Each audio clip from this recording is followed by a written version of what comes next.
governo e instituições e um mecanismo e processos para poder constituir um país no jeito que nós conhecemos aqui. Então, assim, os países naquela região são países muito patronais, feudais, existem poucas instituições, as pessoas que trabalham nas instituições são pessoas muito arcaicas, você não tem grandes participações políticas, não tem nenhuma cultura democrática, não tem um judiciário independente, não tem livre imprensa. Mas eles tentaram trazer algum tipo de players para a mesa, os Estados Unidos, para fazer com que existisse um governo afegão comandado por afegãos. E foi isso que aconteceu. Houve eleições, uma pessoa foi eleita, existia um parlamento, existia uma bolsa de valores que negociava alguma coisa que o Afeganistão produz, seja minério, etc. e tal. E esse governo precisava constituir uma força militar para poder proteger a soberania do país, uma vez que os Estados Unidos um dia iriam começar a retirar essas tropas gradualmente do Afeganistão até um dia que eles fossem embora. E no meio desse caminho existe uma decisão política americana. Essa decisão a gente quer continuar no território, né? Os Estados Unidos vão querer continuar no território porque eles vão somente combater o terrorismo e fazer contra-insurgência dentro do Afeganistão e fora do Afeganistão, desses grupos, ou eles estão lá para fazer nation building, o que a gente chama de construção de nação, construção de Estado, ficar 50 anos, 70 anos para ajudar o país a se constituir. Desenvolver o país. Então, como não havia muita cultura nacional no Afeganistão, e quando eu falo união nacional, a gente está falando de cultura nacional, identidade nacional, as pessoas se importarem umas com as outras, mesmo que elas não se conhecem, porque elas falam a mesma língua, ou porque elas são da mesma religião, ou porque elas são todas afegãs. Essa identificação com a bandeira, que é o que nós sentimos quando o Brasil joga a Copa do Mundo contra a Argentina, que é essa coisa forte, eles têm menos. Talvez eles tenham, quando joga o Afeganistão, eventualmente jogando a Copa do Mundo. Mas isso é uma coisa muito escassa. Eles identificam mais com a tribo. Exato. E aí, quando você tem uma dificuldade nacional, quando a união ela é fraca e você tem um grupo muito forte que é muito influente, domina muito as ideias das pessoas e até mesmo por coesão ou por ameaça, acaba conquistando território, assim, o Talibã nunca foi destruído. Então aí as pessoas perguntam, mas esses 20 anos que os Estados Unidos ficaram lá, eles não tiveram a oportunidade de destruir o Talibã?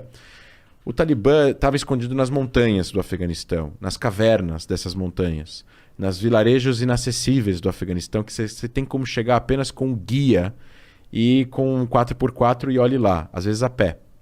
Porque é 80% montanhoso. Não tem infraestrutura, não tem estrada, etc. e tal. Então, mesmo que os Estados Unidos quisessem, eles teriam que investir em infraestrutura, levar pessoas de helicóptero, soldados a pé. Iam morrer milhares de pessoas para eles simplesmente colocarem como objetivo destruir o Talibã.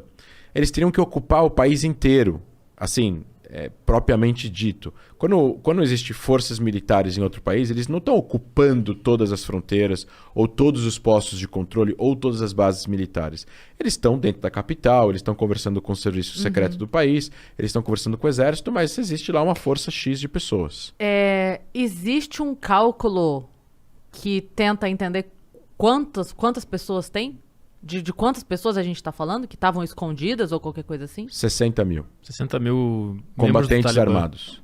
Que estavam escondidos. Não, a força talibã é em torno de 60 mil. São 60 mil combatentes, é bastante gente. São pessoas que estão dispostas a morrer na luta, que é bem diferente de uma guerra assimétrica onde o outro lado não está disposto a morrer. Isso é algo que torna o Talibã uma força relevante no Afeganistão. E aí vai de interesses dos Estados Unidos de continuar lá lutando uma guerra contra o Afeganistão. Então, em 2020... Só mais uma pergunta. Qual é a voz principal hoje? Quem é que dá a ordem hoje? O líder do Talibã, que chama Gadi, alguma coisa assim. Existem alguns líderes do Talibã, existem líderes espirituais, mas é o principal, que hoje em dia que é o secretário-geral do Talibã, que eu acho que é Abu Gadi, uma coisa assim. Tá. Esse cara, esse grupo, estava já controlando 60% a 70% do Afeganistão. Há meses atrás já tinha sido divulgado que 70% do Afeganistão estava já sob controle do Talibã. E aí, os Estados Unidos, a partir de março, abril do ano passado, ainda com Trump, eles decidem fazer um acordo com o Talibã. Eles falam assim, olha, a gente vai sair do Afeganistão e em troca vocês vão se comprometer que vocês não vão abrigar nenhum grupo terrorista no país e que esse grupo não vai poder... E, obviamente, eles não vão planejar nenhum ataque contra os Estados Unidos e nem interesses dos Estados Unidos na região. E o Talibã fala, tá bom, a gente concorda com esse acordo, eles assinam um acordo secreto, mediado pelo serviço secreto, e os Estados Unidos começam a planejar essa saída do Afeganistão. O Trump via a saída do Afeganistão porque o Trump, com uma visão hipernacionalista americana, ele via que não era de interesse nacional dos Estados Unidos gastar dinheiro e que morram homens americanos numa guerra que já não faz mais sentido. Porque já que o Bin Laden foi capturado e já que a Al-Qaeda foi desmantelada no Afeganistão, o que eles estão fazendo ali? Aí tem uma outra pergunta. Se você perguntar para uma pessoa que tem uma visão diferente do Trump, vai falar, não, mas é de interesse dos Estados Unidos que o Afeganistão seja uma democracia. É de interesse dos Estados Unidos que o direito humanitário internacional seja respeitado no Afeganistão. É de interesse nacional dos Estados Unidos que um regime como o Talibã não volte ao poder. Porque o outro lado, o que a gente chama de triângulo do mal, etc e tal, ganharia mais um player no Oriente Médio. Que é meio complicado você fazer um contrato e a pessoa prometer que não vai te matar, né? Não é meio estranho isso? É tipo assim, estranho. você é do mal, você é uma pessoa má. Aí fala, tá, vamos assinar aqui que você não vai... Então, mas é que... Aí eu confio É que nas relações trato. internacionais, por isso que critico muito a forma como ele escreveu, como foi escrito. Não é ele, né? São os assessores, são os generais, é o exército. E, assim, humildemente, assim, as pessoas que trabalham no Pentágono sabem o que fazem, talvez a gente não tenha todas as informações. Mas, assim, analisando o que a gente tem disponível de informação, a forma como foi feito esse arrangement com o Talibã fortalecia o Talibã. Ele cumpria os interesses nacionais dos Estados Unidos, mas ele fortalecia o Talibã. Então isso é uma incoerência, né? Porque é um conflito de equilíbrio. Você tem um fortalecimento do interesse nacional americano para o governo republicano até o ano passado, e ao mesmo tempo você tem uma situação que vai acontecer que vai fortalecer um grupo terrorista, que é considerado o grupo terrorista mais mortífero do século XX, matou acho que 60 ou 70, não, acho que foram 180, 200 mil pessoas morreram na mão do Talibã, é mais do que o Estado Islâmico, que todos os grupos da Al-Qaeda. A Al-Qaeda matou menos que o Talibã. Então, assim, a gente está falando de um grupo que matou muita gente, que é extremamente violento e que, quando comandou o país, ele aplicou a lei islâmica ao pé da letra, na visão deles, de uma forma fundamentalista. Mulheres não tinham direitos, nem de sair de casa, nem de trabalhar, nem de estudar, tinham que cobrir a cabeça inteira com burca, dá pra ver nada.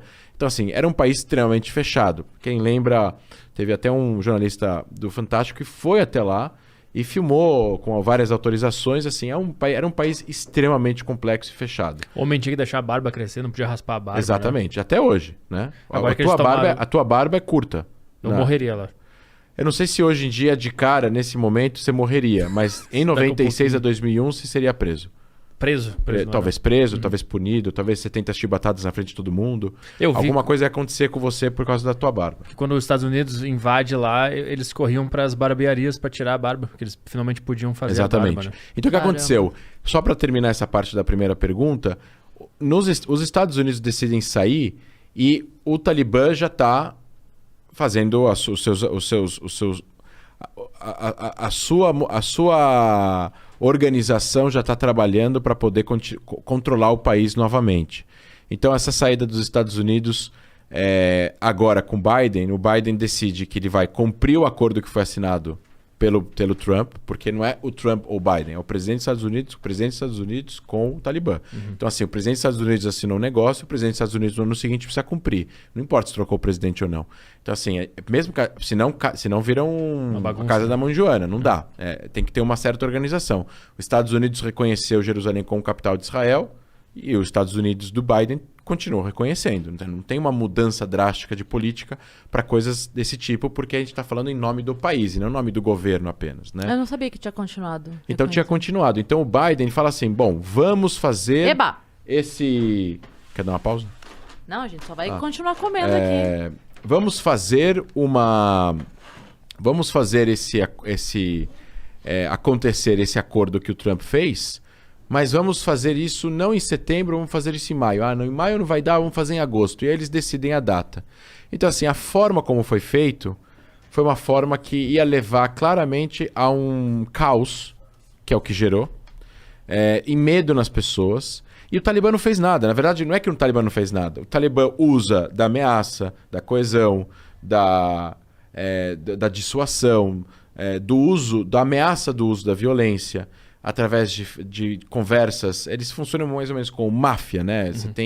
Você sabe que se você fizer alguma coisa, vai vir 4 carros pretos, vai vir um monte de gente armada e vai te colocar no carro para te levar para dar uma conversa. Isso já é um uso da violência implícita ou explícita, sem precisar dar um tiro. Então o governo afegão não tinha união, era muito corrupto.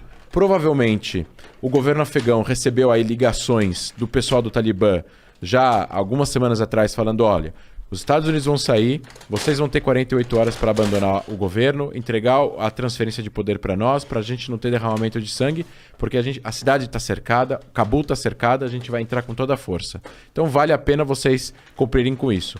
E aí ainda poderiam ter falado, a gente ainda vai descobrir isso na história, né? A gente ainda vai descobrir isso nos livros de história, ainda vão virar e falar, e eles devem ter falado no telefone para ele, pode levar o que você quiser, que a gente não vai atrás de você.